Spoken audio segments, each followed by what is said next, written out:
जो समाचार है वो है, या मुद्दा जिस पे है कि डिजिटल पहुंच या डिजिटल एक्सेस को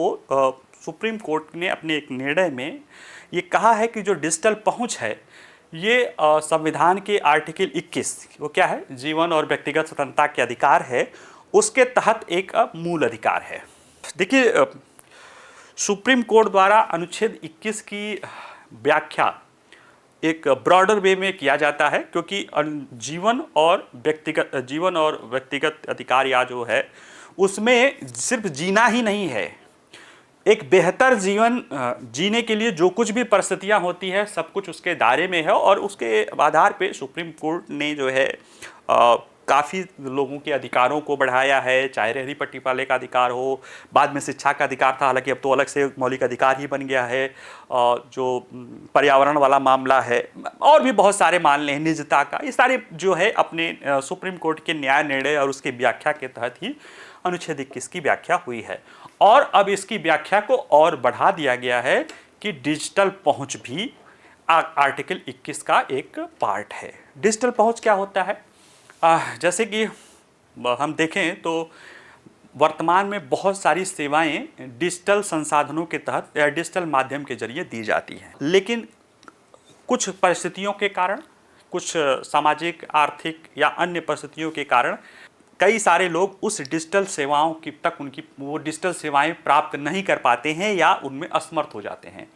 तो वो कहीं ना कहीं उन सेवाओं तक पहुंच को, जो डिजिटल सेवाएं हैं उन तक पहुंच को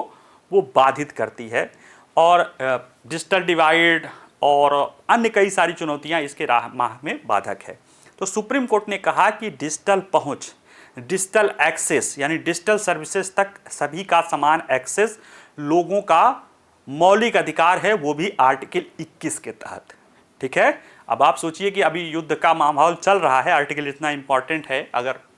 वैसे तो नहीं होना चाहिए, लेकिन अगर युद्ध होता भी है, नेशनल इमरजेंसी घोषित की जाती है, अगर ज़रूरत पड़ती है, तो भी ये आर्टिकल नहीं वो रहता है, और एक महत्वपूर्ण आर्टिकल है, बाकी हमारे आपके बोलने वाला तो समाप्त हो जाता है। तो ये ऐसी चीज़ें हैं, अगर इसमें हम देखें तो चर्चा में क्यों है, तो देखिए सुप्रीम कोर्ट ने जो है डिजिटल पहुंच का अधिकार को जीवन और स्वतंत्रता के अधिकार का एक सहज घटक माना है, और डिजिटल केवाईसी मानदंडों में इसको मानते हुए संशोधन का आदेश दिया है, ताकि विकलांग व्यक्तियों, विशेष रूप से दृश्य विकलांगता, चेहरे की विकृति वाले लोगों के लिए इसे सुलभ बनाया जा सके। और कहा कि डिजिटल पहुंच संविधान के अनुच्छेद 21 के तहत जीवन और स्वतंत्रता के मौलिक अधिकार का एक हिस्सा है। JB पारदीवाला और R महादेवन की पीठ द्वारा यह निर्णय दिया गया है। ये वही पारदीवाला वही निर्णय है जिनके निर्णय पर एक भूचाल आया हुआ है, जो राष्ट्रपति तक को निर्देश दे चुके हैं। हालांकि मतलब ठीक है, भविष्य में ये चीफ जस्टिस ऑफ इंडिया, सब कुछ चलता रहा तो ये चीफ जस्टिस ऑफ इंडिया भी बनेंगे, JB पारदीवाला। ठीक है, तो इसमें जो मेन बात कही गई है निर्णय में, पहले क्यों कही गई है उसकी पृष्ठभूमि बता देते हैं। दो व्यक्ति जो है वो 100% विकलांगता, किसी कारणवश आग या किसी कारणवश वो 100% वो विकलांग मतलब वो उनकी दृश्यता चली गई है, अंधे हो गए हैं, साथ ही में उनके चेहरे का जो है जलने के कारण उनका चेहरे का भी काफ़ी डिफॉर्मेशन हो गया है। उसके कारण बैंक में जो EKYC होता है, EKYC मतलब जो है इलेक्ट्रॉनिक माध्यमों से नो योर कस्टमर फॉर्म भरना पड़ता है, और उसमें जो है जाके कैमरे के सामने जाना पड़ता है, और जैसे ही पलक झपकता है ऑटोमेटिक वो कैमरा आपका फ़ोटो खींच लेता है। चूँकि इनकी एक तो दृश्यता नहीं है, दूसरे पलक आदि भी नहीं है, जिसके कारण इनकी जो है EKYC फॉर्म इनके द्वारा नहीं हो पा रहा था, और नहीं हो पा रहा था तो फिर जो डिजिटल सर्विसेज है उसका ये लाभ नहीं ले पा रहे थे। तो कहीं ना कहीं ये एक गंभीर मुद्दा है, और इसको देखते हुए फिर जो है सुप्रीम कोर्ट ने निर्देश दिया है क्या कि डिजिटल पहुंच, यानी इनको डिजिटल, जैसे अब ये इनकी डिजिटल पहुंच नहीं हो पा रही थी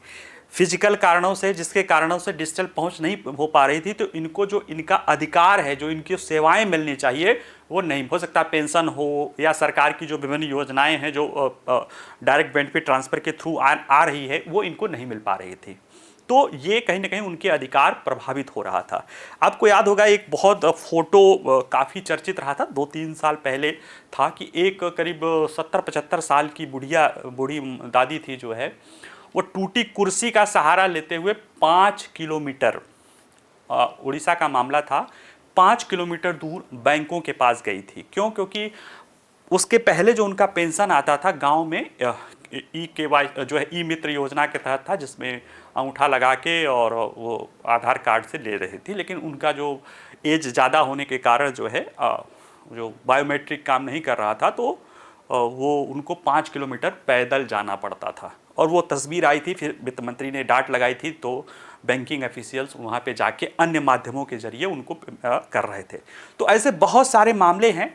ये उदाहरण 2 है, एक तो आर्टिकल 21 के तहत है, एक है ई गवर्नेंस के बारे में भी आप लोग पढ़ते होंगे। तो ई गवर्नेंस अच्छा है, बेहतर है, लोगों तक वो पहुंच उपलब्ध कराता है, लेकिन उसके साथ एक समस्या ये भी है कि वो ई माने मशीन के पास विवेकाधीन शक्तियां नहीं होती हैं, यानी उसके पास विकल्प नहीं है। आपका आंख जैसे ई कैमरा है, आंख की पलक झपकेगी तो फोटो खींची जाएगी, नहीं झपकेगी तो नहीं खींची जाएगी। अभी व्यवस्था बनी है तो बनी है, इसमें वो क्या कर सकता है, मशीन क्या कर सकता है, या ई गवर्नेंस या हमारा डिजिटल पब्लिक इंफ्रास्ट्रक्चर क्या कर सकता है। तो ऐसा नहीं कि डिजिटल पब्लिक इंफ्रास्ट्रक्चर खराब है, लेकिन उसके साथ ये चीज़ें जुड़ी होती है कि वो अमानवीय होता है। वो अमानवीय ना कहो, उसको गैर मानवीय होता है, नॉन ह्यूमन इंटरफेरेंस होता है, जिसके कारण ये व्यवस्थाएं नहीं होती है। तो उसी को लेकर सुप्रीम कोर्ट ने निर्णय दिया है कि डिजिटल पहुंच का अधिकार जीवन और स्वतंत्रता के अधिकार का एक सहज घटक है, और यह अधिकार अब एक संवैधानिक अनिवार्यता माना जाएगा, यानी कि ये मौलिक अधिकार है। और मैंने बताया था कि सुप्रीम कोर्ट के निर्णयों का प्रभाव जो संवैधानिक व्यवस्था के तहत जो कानून होता है उसके तहत पड़ता है। और इस डिजिटल युग में शासन, शिक्षा, स्वास्थ्य सेवा, आवश्यक सेवाओं और आर्थिक अवसरों तक पहुंच के लिए जो आवश्यक है डिजिटल सेवाएं, इस तक पहुंच बनाने में ये योगदान देगा। देखिए, भारत में टिप डिजिटल वृद्धि हुई है, आधार हुआ है, ऑनलाइन प्लेटफॉर्म है, नेट बैंकिंग है। इसके बावजूद भी इसकी अनदेखी नहीं की जा सकती है कि प्रौद्योगिकी सभी के लिए सुलभ नहीं है, विशेष रूप से कमजोर और ऐतिहासिक रूप से बहिष्कृत लोगों के। डिजिटल डिवाइड एक अलग है जो सामाजिक आर्थिक, इसके साथ साथ भी भौतिक रूप से भी ये कारण हो सकता है कि डिजिटल पहुंच उपलब्ध न हो सके। तो ऐसे में इस निर्णय में कहा गया है, मतलब प्रकाश डाला गया है कि ग्रामीण आबादी, वरिष्ठ नागरिक, आर्थिक रूप से कमजोर वर्ग, भाषाई अल्पसंख्यक, विकलांग व्यक्ति डिजिटल पहुंच की कमी के कारण प्रणालीगत बहिष्कार का सामना, सिस्टमेटिक एक्सक्लूजन का सामना उनको करना पड़ता है। जैसे ये उदाहरण मैंने बताया, और वो जो बूढ़ी माता जी का उदाहरण है वो भी बताया, जो पूरे दुनिया मतलब पूरे भारत में एक चर्चा का बिंदु बना दिया गया था। ठीक है, इसका सामना करना पड़ता है। ऐसे में सर्वोच्च न्यायालय ने जोर देकर कहा कि इस जो डिजिटल विभाजन है, डिजिटल डिवीजन है, कुछ ही लोग हो सकते हैं, नहीं शामिल है लेकिन कुछ ही लोग हो सकते हैं, उनको संबोधित करना केवल नीतिगत विवेक नहीं है। यानी सिर्फ आपका विवेक नहीं है कि पॉलिसीगत कि हाँ हम विवेक है कि हमको करना है या नहीं करना है ना। ये अब इस निर्णय के बाद ये बाध्यता हो गई है कि आपको ये देखा है कि सार्वजनिक जीवन में गरिमा, स्वायत्तता और समान भागीदारी को बनाए रखना एक संवैधानिक जिम्मेदारी भी हो गई है। यानी कि आप की कोशिश, आप मैंने व्यवस्था की कोशिश है कि वो डिजिटल डिवाइड की कमियों के कारण कोई बहिष्कृत न हो सके, उसके लिए आपको अब सिर्फ आपका ये नहीं कि विवेक कि चलो ठीक है एम्पैथी के थ्रू कर देते हैं ना, अब वो कानूनी रूप से मौलिक अधिकार है, इसलिए अब वो आपकी बाध्यता है कि किसी भी कारणवश डिजिटल एक्सेस, डिजिटल डिवाइस यानी डिजिटल एक्सेस के कारण किसी व्यक्ति को जो उसका अधिकार है, जो उसकी सुविधाएं हैं, उससे वंचित न होना पड़े। इसके लिए सुप्रीम कोर्ट ने अपने निर्णयों में अनुच्छेद 21 का हवाला दिया जो जीवन और सम्मान का अधिकार है, आर्टिकल 14 का कहा, समानता का अधिकार का उल्लेख किया, अनुच्छेद 15 भेदभाव के निषेध की बात की, और आर्टिकल 38 जो राजनीति निर्देशक तत्व है कि कल्याण को बढ़ावा देने और असमानता को कम करने का जो राज्य का दायित्व है, इन सारे निर्णयों को हवाला देते हुए सुप्रीम कोर्ट ने कहा कि डिजिटल एक्सेस हमारे मौलिक अधिकारों का एक आर्टिकल 21 के तहत एक उसका हिस्सा है। और पृष्ठभूमि हमने आपको बताई दी थी कि 100% अंधापन और इस तरह का मामला रहा है। और न्यायालय ने इसमें निर्देश भी दिया है, इस पर्टिकुलर मामले में दिया है, और ये ओवरऑल भी अब हो गया कि डिजिटल एक्सेस के मामले में अब आप, विवेक तो था ही, जैसे उस मामले में जब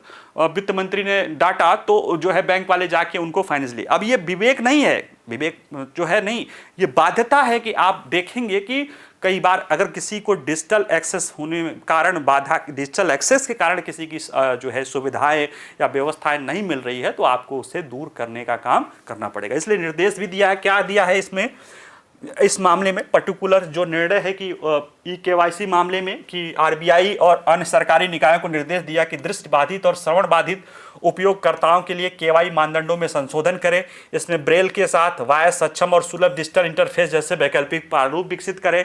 केवाईसी के दौरान जीवंतता को सत्यापित करने के लिए वैकल्पिक तरीके प्रदान किया जाए और साथ में विकल्प के रूप में कागज आधारित केवाईसी को भी चलाए रखना चाहिए, ताकि कोई भी डिजिटल एक्सेस के डिनाइबिलिटी के कारण सिस्टमेटिक एक्सक्लूजन या संस्थागत व्यवहार जो है या प्रणालीगत व्यवहार से वो वंचित न हो जाए। तो ये एक कह सकते हो कि एक